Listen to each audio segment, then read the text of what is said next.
Salve, salve família, aqui quem fala é o Lutz do canal Cortes Podcast e no meu primeiro mês monetizado eu já fiz $3.000 só seguindo o que esse cara fala no curso dele. Então se você quer ganhar dinheiro com internet e YouTube sem nem precisar aparecer, confere o primeiro link na descrição. E acerca da Lava Jato em si, qual foi a principal, qual foi a batalha mais difícil que vocês tiveram?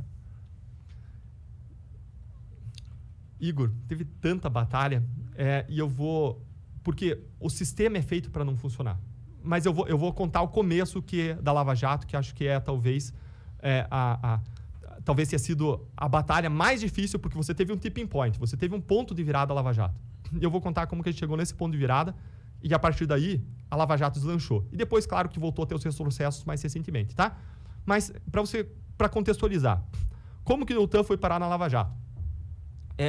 Eu saí de uma faculdade, estudei para concurso pensando em transformação social e ter os instrumentos mais apropriados para servir a sociedade e ingressei no Ministério Público com o sonho de um país melhor, como a maior parte dos estudantes que saem de direito, e queria ter os instrumentos apropriados para produzir essa transformação e estar no lugar em que eu pudesse contribuir para essa realidade, para esse país melhor, e o caminho que eu encontrei foi o Ministério Público. Por que Ministério Público? Porque eu li a lei do Ministério Público e ela fala de cuidado de idosos, crianças e adolescentes, fala de cuidado do meio ambiente, fala de cuidado do consumidor, dos direitos das pessoas, idosos, pessoas com deficiência, por aí vai. Ou seja, é uma instituição de serviço à sociedade e amor ao próximo. E eu entrei lá, depois eu ouvi muito minha mãe me ensinar que aquilo que a gente planta, a gente colhe. Eu vim de uma região agrícola do país, eu vim de Pato Branco, já ouviram falar da grande Pato Branco? White Duck City, lembram da Bozena? Falava daí. Não, amarelo, hein? E várias pessoas ouvem falar de Pato Branco porque... depois, obrigado.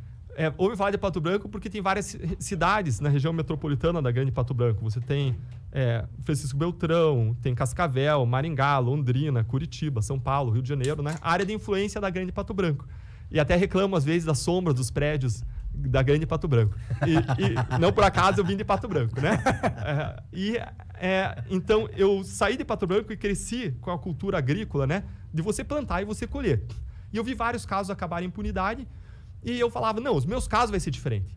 Porque eu vou trabalhar duro, eu vou fazer tudo que está ao meu alcance, eu vou conseguir resultado diferente. E entrei com esse espírito de luta, de tentar fazer a diferença. Um ano depois, eu tive o meu primeiro grande caso de corrupção. Era um caso de gafanhotos. Esses gafanhotos não comiam as folhas das plantações lá de Pato Branco, mas comiam, sim, a folha de pagamentos da Assembleia Legislativa do Estado do Paraná.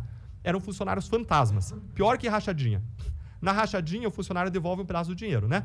No funcionário fantasma, o funcionário não existe, ele não sabe que ele está lá. É alguém da periferia que ganhou uma dentadura, preencheu um formulário, o cara usa os documentos, o cara coloca ele para trabalhar na Assembleia, ele nem sabe que ele está lá. No final do mês, vai um dos funcionários do gabinete, saca todo o dinheiro. Eu tive uma ideia durante a investigação, eu mandei um ofício para a Assembleia e queria saber todas as pessoas que recebiam salário na mesma conta, que mais uma pessoa recebia o salário na mesma conta. E olhem o que eles faziam. Tinha caso de 12 pessoas que recebiam o salário na mesma conta. Com sobrenomes diferentes. De pau, é muita cara de pau. Eles nem tentam esconder. Cara, é muita cara de pau. E aí você via o extrato do saque, ia lá uma pessoa e sacava de uma conta, de outra conta, tudo um em seguida do outro. Caralho. Cara, é muito absurdo, cara. É muito escancarado. É porque nunca ninguém investigava.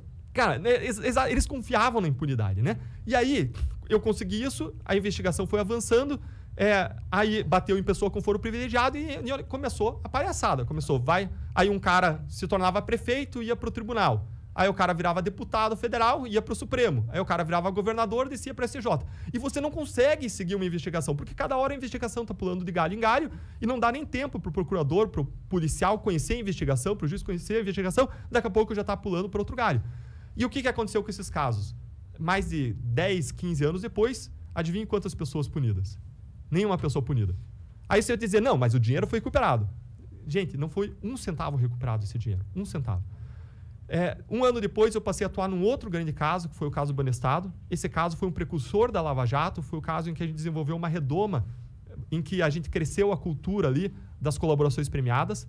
A gente fez coisa aí de 17, a coisa de colaboração premiada. Quem que teve essa ideia de colaboração premiada? Por que vocês estavam quente nessa ideia? Então, era um pessoal jovem que estava lá no caso do Banestado. Era eu, o Carlos Fernando, o Vladimir Aras, o Orlando Martello, o Januário Paludo. Pessoas inspiradas pelo direito americano e que queriam fazer a diferença e queriam fazer a coisa certa. E o que a gente percebeu? A gente percebeu que tinha uma lei que tinha criado a possibilidade de uma colaboração E no exemplo norte-americano, isso eram contratos clausulados, a colaboração. Isso para proteger mais a sociedade, o Estado em relação à colaboração. E o que a gente percebeu? Que aquilo nos abria a possibilidade de a gente expandir exponencialmente as nossas investigações. Porque você pegava um doleiro, fazia um cerco probatório, conseguia... O cara estava fazendo operações milionárias, você tinha razões para prender ele, razões de interesse público, razões legais para prender ele. Você prendia o cara... E você abria a possibilidade, e os advogados abriam a possibilidade para ele, dele colaborar com a justiça, entregar outros 10 doleiros e receber uma redução da pena. E aí ele vinha e colaborava. Aí você pegava aqueles 10. Aí um deles queria colaborar. E você pegava outros 10. E, gente, a gente expandiu aquele caso. A gente acusou mais de 680 pessoas. Caralho! Foi um dos poucos casos que foi uma ilha de justiça no mar de impunidade brasileira. Por quê? Porque a gente desenvolveu, a gente fez o primeiro acordo escrito e clausulado da história do país no caso do Banestado. Sério? Quem que passou essa lei? A lei tinha passado antes, lá na década de 90, tinha passado algumas leis dizendo assim... 90, é possível fazer, mas ninguém tinha feito um acordo escrito e clausulado. Então, a gente inovou. Não só inovou aí, mas inovou nas cooperações internacionais. A gente pediu a colaboração de outros países. A gente fez 180 pedidos de cooperação internacional. Nunca tinha sido feito nada parecido também. E é por isso que vocês são ligados a agentes da CIA. Cara, aí, cara. Descobriu a gente agora. Nos pegou agora. Tem gente que fala isso pra caralho, imagina. Cara, tem gente que fala, cara, mas essa é daquelas asneiras, aquelas Mas é por causa bobeiras disso, não dessas dão lá. colaborações internacionais? Exato, mas por que existe a cooperação internacional? Porque o cara que paga ou recebe propina, ele usa lavadores de dinheiro profissionais que movimentam o dinheiro no exterior, movimentam o dinheiro fora do país. Então você pega lá a conta de Eduardo Cunha, estava em nome de uma empresa offshore, que é uma empresa que você compra pela internet, do Panamá, do Uruguai. Ele era o procurador dessa empresa, ele era o que a gente chama de proprietário beneficiário, ele era o real controlador, quem fazia a movimentação financeira, mas a conta estava lá na Suíça, aberta em nome de uma empresa offshore, e ele era o controlador, ele ou alguém da família dele. E para eu ter prova da corrupção, do pagamento da propina, eu preciso conseguir a documentação dessa conta. Preciso os documentos de abertura para mostrar que é dele, e preciso os documentos do dinheiro entrando e de onde que veio. Que veio de uma Odebrecht, veio de uma Andrade Gutierrez, veio de alguém pagando propina. Alguém que não poderia estar fazendo aquele pagamento. E aí o dinheiro veio, sei lá, de Mônaco. Então eu preciso cooperar com o Mônaco e preciso obter os documentos de abertura da conta, os extratos bancários, os documentos de pagamento para fechar a prova e ter uma acusação robusta contra aquela pessoa. E a gente fez muito isso. E foi fácil chegar nessas organizações internacionais? Como que vocês obtiveram acesso? O que a gente fez? A gente fez algo, de novo, inovador. Veja que, no caso do Banestado, foram 180 e poucos. Na Lava Jato, a gente fez mais de 700 pedidos de cooperação internacional, em relação a mais de 60 países. Porque eles construíram uma teia. Veja que só uma empresa, a Odebrecht, ela corrompeu pessoas em 12 países diferentes. 12 países. Lembra aquela ideia que o cara só sabe ganhar pagando propina? Cara, ela corrompia em 12 países. Onde ela estava corrompendo. E ela lavou o dinheiro em 10 diferentes países. Então, para você... 10 outros diferentes desses 12, tá? Nossa, então, esse esquema é difícil de pegar. Cara, Nossa, pra você montar esse quebra-cabeça... Tem que dar isso pros caras, né? Altamente complexo, cara, internacional. E pra você montar esse quebra-cabeça, você precisa, então, da cooperação de 22 países. 22 países. E o que a gente fez? A gente estabeleceu relação próxima com os países. E como que você faz um pedido de cooperação? Você faz via carta, uma carta que passa pelo Ministério da Justiça, e a resposta vem via Ministério da Justiça. Mas a gente não se restringia a isso. Por quê? Porque todos os organismos nacionais e internacionais recomendam que você, em paralelo a essas cartas, você faça contatos. A gente não está mais na idade da pedra. Claro, hoje você tá quer que o negócio social, funcione. né? Exato. Você liga pro cara e você diz, olha, tô mandando esse pedido, tem isso. Você faz reunião, você pergunta, você esclarece, fala quem quer quem do caso e você convence o cara a dar prioridade. E a gente foi pra Suíça várias vezes, a gente convenceu eles a montar um time para nos atender. E a Suíça montou um time só para nos atender, porque as contas lá tinha assim, centenas e centenas de milhões de dólares de propinas lá na Suíça. Eles falam, foram puta, bloqueados. esse caso aqui é absurdo, meu Deus do céu, não tem como a gente ignorar essa porra, não. Cara, exatamente, foi revolucionário, inclusive para os suíços, e a gente estabeleceu um nível de cooperação excelente. Então a gente mandava as cartas, passava para o Ministério da Justiça e a gente fazia uma série de reuniões. E reuniões presenciais, fazia ligações, mandava e-mail. Mas foi fácil chegar nessas pessoas na Suíça? Vocês ligaram como? Vocês tinham esse contato por causa dos trabalhos que vocês fizeram? Como que foi? A primeira vez, o primeiro contato foi o seguinte, a gente estava lá no começo do Lava Jato, e eu acabei não contando, eu ainda estou com aquela tua pergunta para responder, mas eu chego lá uma hora, tá? Aquela pergunta sobre qual foi o momento mais difícil, né? É verdade, pô. A gente vai evoluindo então, a primeira vez foi o seguinte, eu vou acho que retomar aqui a dúvida e aí eu vou chegar nesse ponto. Demorou. Tá? Eu tive um caso, então, de insucesso, que foi o caso dos gafanhotos. Depois tive outro caso de insucesso, foi o caso Banestado. Mais de 580 pessoas, 680 pessoas acusadas. Sabe quantas pessoas foram presas? Pouco mais de 10. 10 anos depois, pouco mais de 10 tinham sido presas, responsabilizadas. Por quê? Porque o sistema não funciona. Quem tinha sido responsabilizado tinha sido os colaboradores. Isso é justo ou injusto? Isso é injusto pra caralho. Cara, o cara que colabora é o cara que tava se ferrando. Aí, um ano depois, eu tive um outro grande caso de corrupção e a gente acusou 2 empresários, auditores da Receita por corrupção também e outros crimes. Consegui condenar os 2 a mais de 40 anos de prisão cada um. Que da hora. Cara, super legal, né? Sim. Mas sabe se eles foram punidos? Não foram, porque 10 anos depois, dos meus 3 casos criminais, um foi anulado. O Superior Tribunal de Justiça adotou uma tese nova que nunca adotou na história, que a interceptação telefônica não podia passar de 30 dias. Nenhum outro tribunal jamais decidiu isso, o STJ, o STF. E adotou essa tese nova, anulou um dos casos. E os outros 2 acabaram em prescrição. Deltan, mas você não monitorou esses casos. Monitorei. Mandava cartinha para os desembargadores. Cartinha para os ministros, dizendo, esse caso vai prescrever, tem dinheiro bloqueado no exterior. Pelo amor de Deus, dá atenção para esse caso, faz ele tramitar celeremente. E sabe onde que ele prescreveu? No STJ, ainda tinha um degrau ainda do sistema.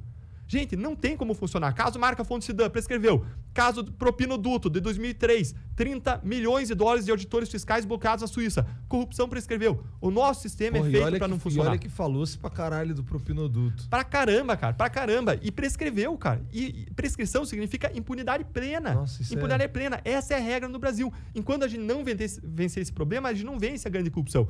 E justamente para entender esse problema e pensar em como transformar a realidade, que eu decidi fazer um curso mais profundo, estruturado, em que eu coloco materiais de apoio, aulas para os alunos. É um curso que está disponível, fazer agora minha propaganda do curso. Claro, certo. São aulas que você emprego, tem. Né? Exatamente. Agora saí do meu trabalho, né? Agora eu sou professor. Com exatamente. Certeza. É a minha primeira profissão, porque é a profissão mais nobre que existe. Eu decidi começar sendo professor. E lá no site, deltandalagnol.com/cursos, você vai encontrar um curso para você. E se você comprar até o dia 3 de dezembro, você vai ter uma promoção que você ganha um desconto de Black Friday. Você ganha, se for um dos 100 primeiros inscritos, você vai ganhar um livro autografado na tua casa. Eu trouxe para vocês aqui também. Esse meu livro, A Luta contra a Corrupção.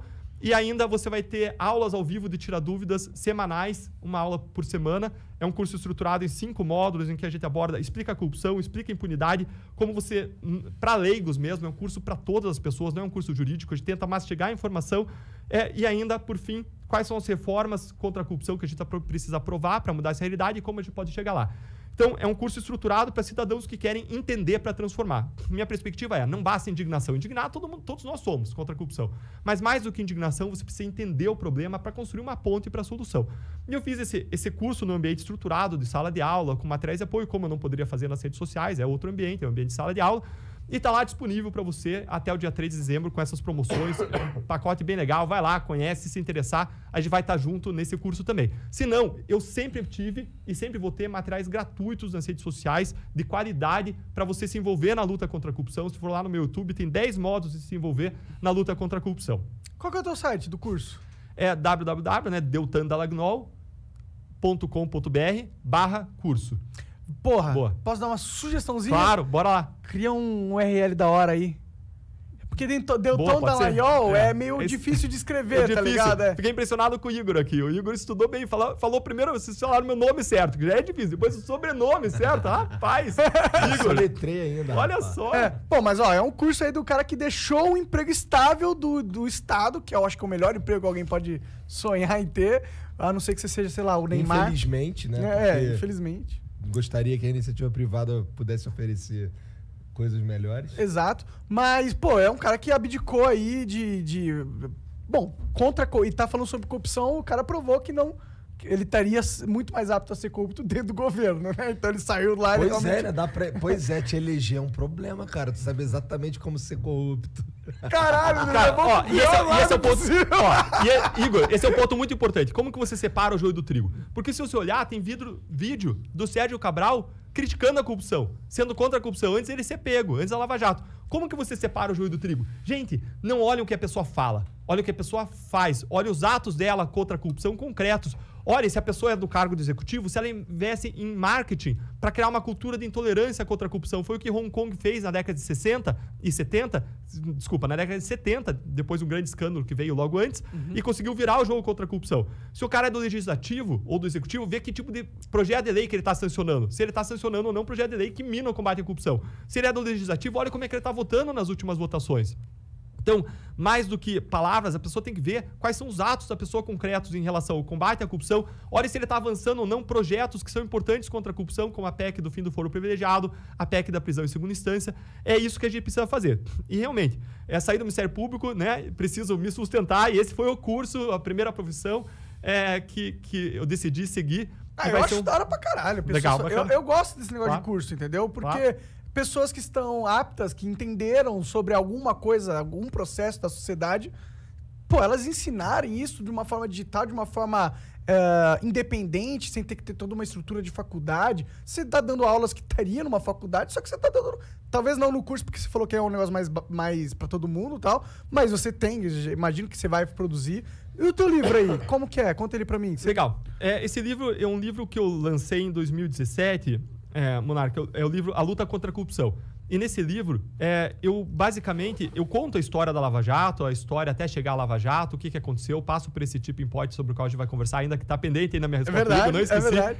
E no final de cada capítulo, eu conto um problema e uma solução. Um problema que existe, por exemplo, a gente não tem a criminalização do enriquecimento ilícito do servidor público. Isso é recomendado por convenções internacionais e a gente não tem. Não tem? Não tem. Que absurdo. Cara, não tem. Isso é um problema. E estava na lei de improbidade e eles acabaram de destruir isso no Congresso. Então a gente não tem nem como improbidade administrativa e enriquecimento ilícito. Qual que é o problema aqui? O problema é o seguinte. Digamos que você pegasse um prefeito de uma cidade, tinha uma prefeita conhecida como prefeita ostentação. Você descobre que ela, depois que assumiu o cargo de prefeita, ela aparece com Ferrari, com patrimônio milionário. E aí, você não consegue descobrir qual que é o ato de corrupção concreto. Mas, como que você não consegue descobrir? Gente, não consegue. Por quê? Porque o ato de corrupção ele é estabelecido entre quatro paredes, aos sussurros. O pagamento da propina é disfarçado por uma série de mecanismos de lavagem de dinheiro. Então, você não consegue comprovar qual foi o ato de corrupção específico. Porque, às vezes, o ato de corrupção pode ser um ato legal. Como assim deu ter um ato legal? Veja no mensalão, o que os caras vendiam? O cara vendia o voto. E o cara pode votar no sentido A ou no sentido B? Pode. O problema não é ele votar no sentido A ou B. O problema é receber propina para votar no sentido A ou no sentido B. Então é muito difícil você identificar o ato de corrupção, você comprovar o pagamento de propina, de onde veio o dinheiro. E sem isso eu não consigo acusar a pessoa por corrupção. Se eu tivesse um crime de enriquecimento ilícito do servidor público, é só mostrar que ele tem mais dinheiro do que ele devia ter, com base na declaração de imposto de renda, com base em todas as informações fiscais, bancárias, você quebra o sigilo bancário, fiscal, você mostra, porque a pessoa pode ter dinheiro que veio de herança, ele pode ter dinheiro que ele acumulou ao longo da vida, né? Então você olha criteriosamente, se o cara enriqueceu visivelmente de modo ilícito, você teria um crime. E antes você tinha pelo menos improbidade, mas acabou de ser destruído. Então, até porque você sabe exatamente quanto é o salário que um prefeito ganha. Exato. E você fazer todas as ligações possíveis. Isso, e você olha a declaração de imposto de renda ano a ano e você vê quanto que o cara ganhou e se o patrimônio evoluiu dentro do que ele ganhou, mais as despesas anuais dele. Você dá para fazer essa conta, você faz uma auditoria, isso não é tão complicado de fazer. Então, o enriquecimento ilícito você consegue provar. Outro problema, a anulação dos casos que são derrubados toda hora. Eu explico por que esse problema existe e qual é a solução. Então eu fiz várias questões, assim, problema e solução em cima daquelas 10 medidas contra a corrupção. Esse foi o propósito do meu livro. Até lembro que um jornalista na época perguntou, mas por que você está fazendo esse livro no meio da Lava Jato? Eu falei, gente, porque a gente tem uma janela de oportunidade de transformação e eu quero mostrar para as pessoas o caminho para a gente transformar essa realidade. Então foi um... Oh, meu Deus, o cara está fazendo um livro, parem ele. Exatamente. Exatamente. No meio da Lava Jato, você tá fazendo um livro, cara? Cara, exatamente. Na Lava Jato, tudo... Cara, você espirrava, cara. Eu falava assim, eu não posso nem coçar a bunda em público que vão me processar por ato obsceno. Né? Imagina, não duvido. Não duvido, não. Pois é, tinha um alvo gigante ali nas costas de Exato, vocês. porque você tem muito interesse envolvido esse ambiente de discussão sobre política e sobre combate à corrupção, é um ambiente intoxicado por todo tipo de interesse político.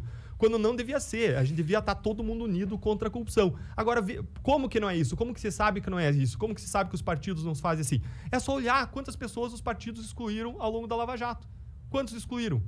Cara, não excluíram praticamente ninguém. Praticamente ninguém. Excluíram os caras que delataram. Os políticos que delataram foram excluídos do partido. Então, você tem um sistema que se autoprotege. É tão comum, é tão normalizada, virou a norma na política esse tipo de conduta, que os partidos não excluíram. que a Câmara e o Senado excluíram 1, 2, 3 ali no começo da Lava Jato e depois não mais. Quando você não precisa ter o fim do processo judicial para você excluir alguém. Basta olhar as provas, tá lá, tá estampado. Se for esperar o final, você vai esperar até o dia do seu nunca, porque vai demorar tanto para prescrever. Basta você não estar só jogando jogo político e se você ser um cara ético, né? Se você é um cara ético e tá vendo o que é verdade, o que é mentira, você faz o seu julgamento crível de ser humano, e se você não vê que aquilo tá errado, algo tá errado com você, né? É assim, Monark. E você tem que ver quais são as propostas que a pessoa defende. Não adianta um blá blá blá contra a corrupção. A pessoa tem que ter propostas concretas, específicas, que defendam mudanças.